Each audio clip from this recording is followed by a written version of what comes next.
Well, hello everyone, and welcome to today's press conference as we count down to a big night of boxing heading to Stockton, California, USA, December the 13th, live on DAZN. Of course, in the main event, Diego Pacheco takes on Kevin Sadjo in what is a hugely important fight for both in the 168 pounds landscape.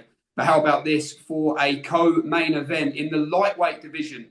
Gabe Flores Jr, unbeaten since 2022, full of self-belief and confidence. WBO ranked number 4 lightweight in the world, but standing in his way at a shot at the world title, potentially next, the winner of Sam Noakes and Abdullah Mason, which takes place in Riyadh very soon, is two-time former IBF world super-featherweight champion, Mr. Joe Cordina, ranked number 6 with the WBO, who has big plans of his own to become a two-weight, three-time world champion in the next 12 months. Very happy to say that both Gabe and Joe join us now as we count down to what promises to be a big night on the West Coast. Gabe, let's just start with you back in Stockton. Massive fight for your career. Just tell the boxing world, the boxing fans, what this fight with Joe Cordina represents in your story right now and why.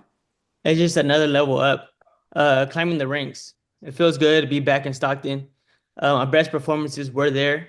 So I can't wait. I feel like each fight gets better and better for me. And for you, Joe, welcome. You've boxed at the biggest of stage on Matchroom shows on DAZN at 130 pounds down at super featherweight. This, though, the big US debut. What does this fight mean in the Joe Cordina tale, do you think? Yeah, well, obviously, it's just getting back where I believe I belong, at the top. Obviously, Gabriel, I've watched him a couple of times over the years. Good fighter. The better the opponent I'm in with, the better I perform. So, yeah, I know what to expect. I know he's tough, good fighter, but so am I. So, yeah, I'm looking forward to it. How do you feel about heading into his backyard, Joe? I've been to places where I've gone out of my comfort zone, not in their backyard, but no one's there. They can't get in and fight for him. People can't get in and fight for me. It's only me and him in the ring. Gabe, I'm just going to throw this quote in the mix just to stir the pot a little bit, because why not? From your Instagram, where you said prior to the fight being announced, you're scared to fight outside the UK, Joe. Take off your high heels and lace up your boxing boots. Did you have any concern that this fight was going to get made? What was the thinking behind that post? That's what it was. I just wanted to fight. This fight got brought to me and I was excited and it sounded good because it's a fight that I thought of having in the past that I was looking forward to.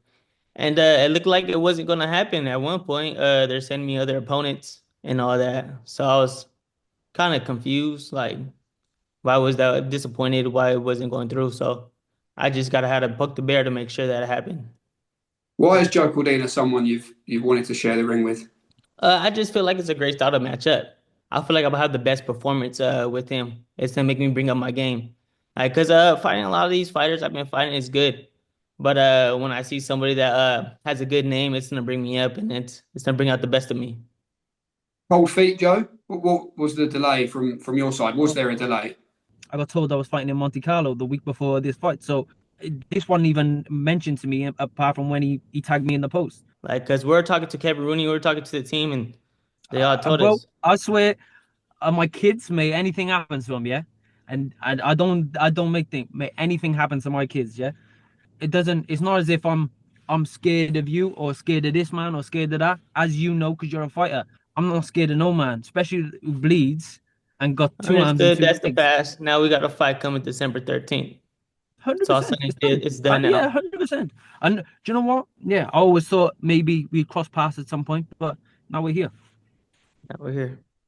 I do want to just ask this question. This is probably an open one to both of you. It's billed on the poster. That's Flores versus Cordina. Who do we believe the A side is at each stage of your career? I mean, we're in my hometown. We're in Stockton, California. I've been feeling good. I've been doing good. So for surely me by far. It'll only be the fact that he's in his hometown. He feels there's the A side, because if you go down to achievements and resumes and who for who, I would be. But it doesn't really matter who's the fucking A side. I don't give a shit who's the A side. I'm coming for a fight. Gabe, as a fighter, just tell us what you think about Joe Cordina. How good is he, in your opinion? Oh, yeah, he's pretty good. His resume speaks for itself. He's a former two-time world champion. He's technical. He's pretty sharp. Good fighter. For you, Joe, what level do you think Gabe is at right now from what you've seen in? I know he's a good fighter. I know he's tough. The step ups he's had to that world level, um, he just fell short. But it's not saying that he ain't world level. He just might have been in the ring with someone that's he can't compete with stylistically. What do you believe? An open question again to both of you. What do you believe makes you the better man? What separates you as fighters? Do you think? I just think it's my ring IQ. Like I said, I've achieved everything that is possible to achieve in boxing, from the amateurs to pro. So I just think you don't do that on luck. It's gonna come down to them small percentages. I've been in them world title fights, and I know what the pressures are like. And yeah, okay, this ain't a world title fight, but it's an eliminator for a world title.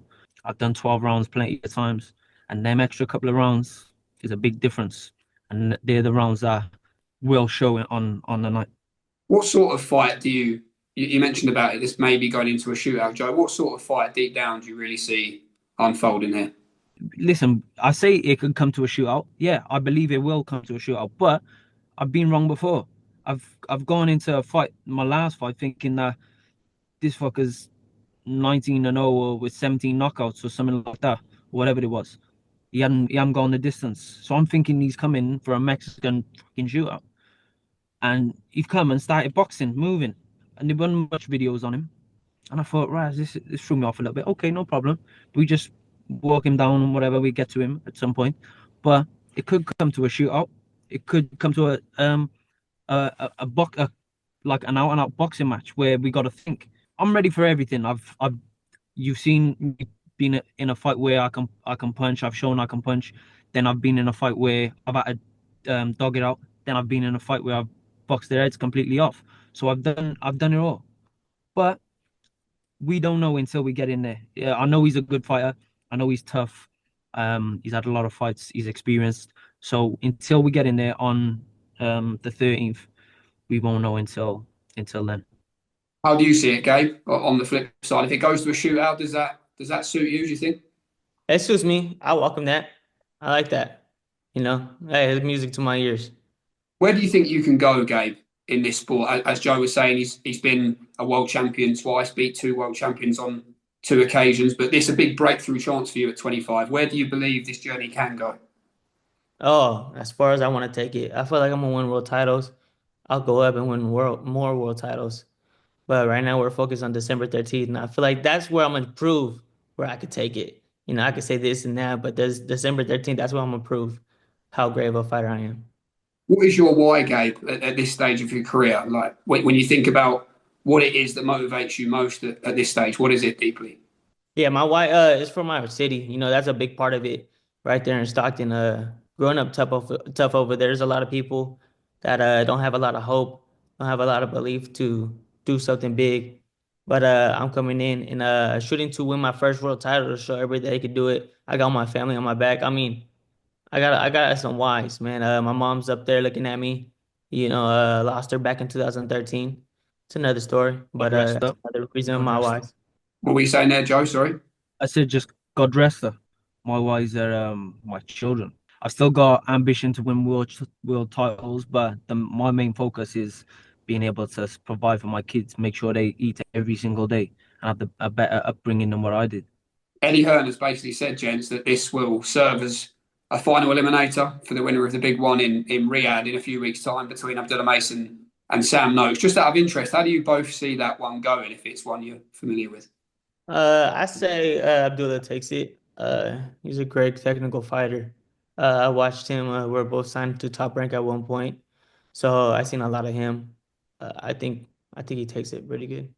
I'd say, yeah, Abdullah Mason, but then you see what he was like when he got hit on the chin by that. I can't even remember who his name was. He got put over a couple of times, and Sam Noakes can punch.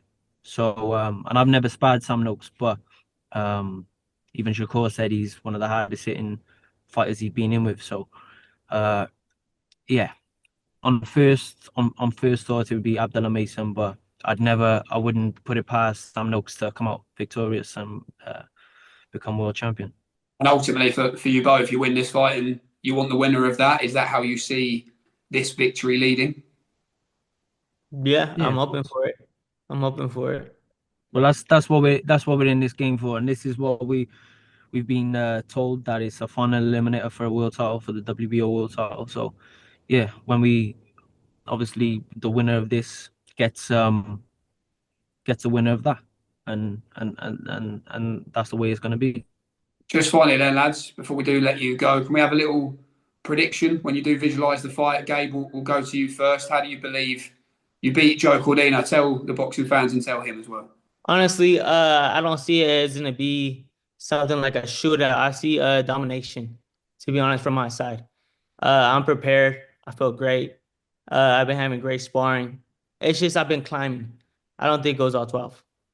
To be honest, I don't see it going all 12. But listen, I've been wrong before. It could go to points. Um, yeah, well, I'm gonna get the win. Don't worry about that. Do you have a final message for each other before you meet in fight week? I'm just glad he signed the contract. We get it on December 13th. Yeah, just make sure you do your work, bro. Don't mind that at all. Look forward to this one. Your co-main event, December 13th, live on DAZN from Stockton, California. Gabe Flores versus Joe Cordina. Massive world title implications for the winner. Gents, stay healthy in the rest of the training camp. Thanks very much for joining us. And we'll see you fight week.